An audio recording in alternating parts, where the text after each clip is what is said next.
নমস্কার বন্ধুরা, শঙ্করী কিচেনে সকলকে স্বাগত। জিভে জল আনার মতো কুলের আচারের রেসিপি আজ শেয়ার করব। কুলের আচার তৈরি করার জন্য 250 গ্রাম পাকা কুল নিয়েছি, আর এই কুলগুলো দিয়ে এই আচারটা তৈরি হবে।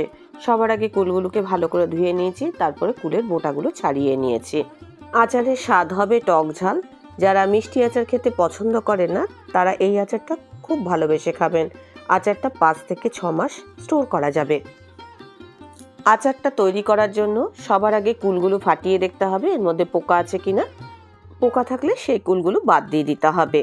আজকের রেসিপিটা দেখার পর আপনাদের যদি ভালো লাগে তাহলে অবশ্যই একটা লাইক, শেয়ার ও কমেন্ট করবেন। বেল আইকন সমেত আমার চ্যানেলটা সাবস্ক্রাইব করে আমার পাশে থাকবেন।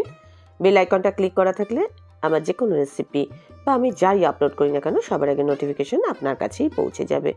কুলগুলো ফাটানো হয়ে গেছে। সবার আগে কুলগুলো আমি 2 দিন রোদে দিয়ে শুকিয়ে নেব। আর এর মধ্যে যে মশলাটা ব্যবহার করব সেটা আমি রেডি করছি। এখানে 4টে শুকনো লঙ্কা আছে, 2 চা চামচ সাদা কালো সর্ষে আমি নিয়েছি, আর নিয়েছি আদার কুচি 1 ইঞ্চি। কুলের সাথে সাথে মশলাটাও রোদে দিয়ে আমি শুকনো করে নেব। কুলগুলো শুকিয়ে গেছে। এইবার কুলগুলোকে আমি একদম থালার মধ্যে এক জায়গায় জড়ো করে নিচ্ছি। কুলটা এইভাবে শুকনো করে নিলে আচারটা বেশি দিন ভালো থাকবে। এই আচার দিয়ে ডাল ভাতের সাথে তো খুব ভালো লাগবে, শুধু মুখেও ভালো লাগবে। আচার বলে কথা, নাম শুনলেই জিভে জল চলে আসে।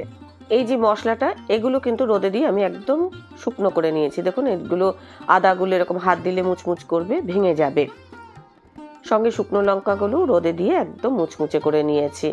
এবার একটা হামানদিস্তার মধ্যে এই যে মশলাটা আমি আস্তে আস্তে দেব, গুঁড়ো করে নেব।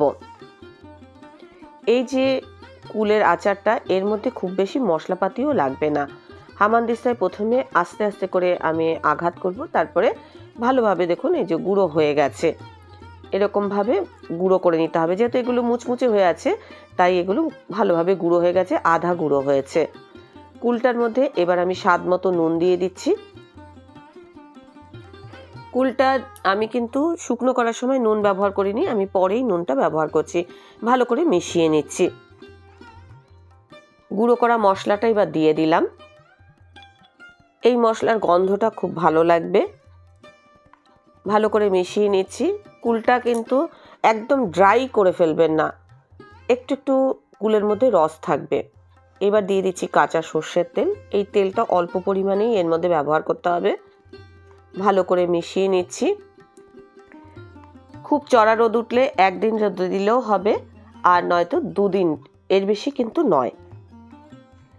এর মধ্যে এই যে কয়েকটা মশলা, এই মশলাতেই কিন্তু এই আচারটা খেতে ভালো লাগবে। কুলের সাথে এখন এই যে মশলাগুলো চটকে চটকে মাখিয়ে নেব। এটা মেখে নিলেই কুলের আচার রেডি। কাচের বয়ামে ভরে রোদে দিয়ে রেখে দিন। আমি যেহেতু কম করেছি তাই এটা আমার 2-1 দিনের মধ্যে শেষ হয়ে যাবে।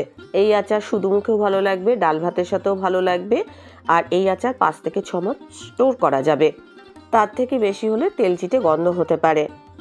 রেসিপিটা ভালো লাগলে অবশ্যই একটা লাইক দেবেন, প্রচুর প্রচুর শেয়ার করবেন। আমার চ্যানেলটা ভালো লাগলে অবশ্যই সাবস্ক্রাইব করে আমার পাশে থাকবেন। আজকের রেসিপি এই পর্যন্ত। দেখা হবে নতুন কোনো রেসিপি নিয়ে নতুন কোনো এপিসোডে। এতক্ষণ আমার সঙ্গে থাকার জন্য অনেক অনেক ধন্যবাদ।